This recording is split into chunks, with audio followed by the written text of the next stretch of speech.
If you just started watching me within these last few years, you won't know this, but I'm a friggin' huge Cody Rhodes fan. I'm such a huge Cody Rhodes fan that I actually get made fun of to this day for something that I said years ago. You know, you go back a few years and I said in 2012, Cody Rhodes will be a world champion in WWE. And the reason why I said that was because I was thinking illogically. I was thinking that, you know, if a person goes out to the ring and they're talented, they're 100% committed to what they do, they apply themselves, and no matter what you throw their way, and he actually used this phrase himself when he talked about asking for his release from WWE. They turn chicken shit into chicken salad. And Cody Rhodes was that guy. I was thinking illogically because I thought that stuff like that got rewarded in WWE, but apparently it doesn't. And for Cody Rhodes to go out in this way with that shitty Stardust character, I'm not even mad. Like, I'm sad about it. I can't even rant about it because I was honestly just sitting there like, man, how did we get to this point? You can look at all of the perennial mid-carders in WWE. You take people like Jack Swagger, you take people like Kofi Kingston, you take people like Dolph Ziggler. I would never put Cody Rhodes in that group because Cody Rhodes was a Teflon Don. No matter what WWE threw at him, somehow, some way, he still found a way to succeed. He still found a way to be compelling, and WWE actually did help him a lot throughout his time there because he was never one of those guys that, okay, well, we're just going to throw Cody Rhodes in the ring because we need a guy to make somebody else look good. And that doesn't mean that Cody Rhodes never lost a match, because hell, he lost a lot of matches. He lost some feuds too, but the point is, Cody Rhodes, when he was involved in something, it had a sense of importance to it, or at the very least, they were telling a story with Cody Rhodes. He wasn't one of those guys where you just threw him on TV for filler purposes and stuff like that. Like, anytime Cody Rhodes got into the ring with a guy who was higher on the tier than he was, it kind of meant something. Like, there was a feud there, or some kind of story to be told. And you look at all of the different characters that he played in WWE, Dashing Cody Rhodes, the Demented Cody Rhodes, where he had the mask on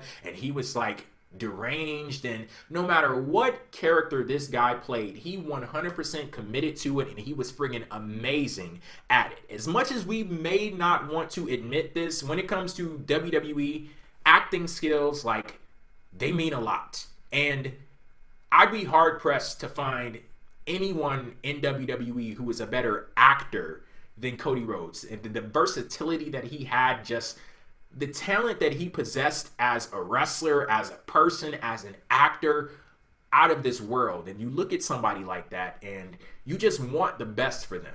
Even if you can see that they may not fit the mold of what WWE looks at for a star, you just wish that if there was one person to break through, if there was one person to, you know, once the door opens to opportunity and it slowly starts to close, like one person just slide their way through, that was that person for me. That was Cody Rhodes. And out of all of the great things that he's done in his career, like, I love the feud with Rey Mysterio from a few years ago. That feud that he had with the Authority, like where their jobs were on the line when you incorporated Gold Dust and Dusty Rhodes.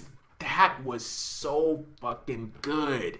I love that feud. And I think, yeah, that was the one where they had the match with the Shield. Great stuff. Great stuff. But for all of that great stuff to happen, and so many more moments with Randy Orton, great matches with him, for the last few years of his career, him to exist as Stardust, and this is the way that he goes out, fucking terrible. Absolutely terrible. I hated the Stardust character. It sucks for me to say that because I know how talented Cody Rhodes is. And even there, he applied himself 100%.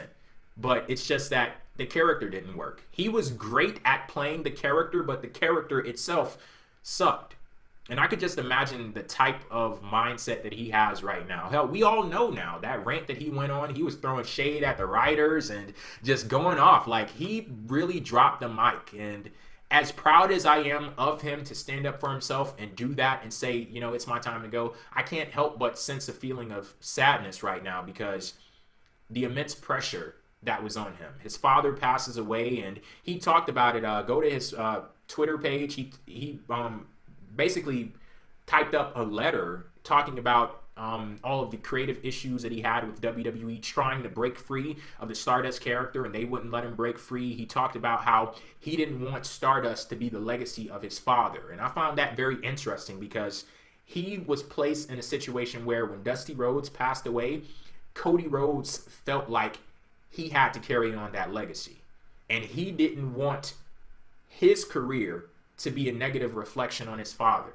Like, could you imagine being in that situation? Like, being in an industry where you love, this is all that you've known for your life, and you feel like you have to leave because you don't want to disappoint your father or tarnish his legacy. Crazy. But I'm hoping for the best for Cody Rhodes, like, no matter what he does. If he does go into acting, I wish nothing but the best for him. I wish it would have happened in WWE, but sometimes it just isn't in the cards. And he was actually talking about Triple H too, where he said that I think Triple H told him, you know, WWE is a play, and everybody has to, you know, play their part. Everybody has to have their role, and that's basically the equivalent of Triple H telling him, you know, we don't have you pegged as a main eventer, but you're important, little guy. Your role is important too, and knowing that's something that you devoted your life to, that has to be like a crushing feeling to process, and this is how he processes it. He, you know, asked for his release. Sucks, but I wish nothing but the best for Cody Rhodes. Terrible situation though. Hopefully Cody Rhodes has more respect for himself than to go to TNA. I would love for him to find some kind of platform to be his best self, but I just don't want that platform to be TNA, because I'm such a huge fan of Cody Rhodes that I don't want Cody Rhodes to put me into a position where I'm forced to watch TNA, because no matter what he does from this point, I'm gonna follow his career. I just don't want to have to follow him to TNA.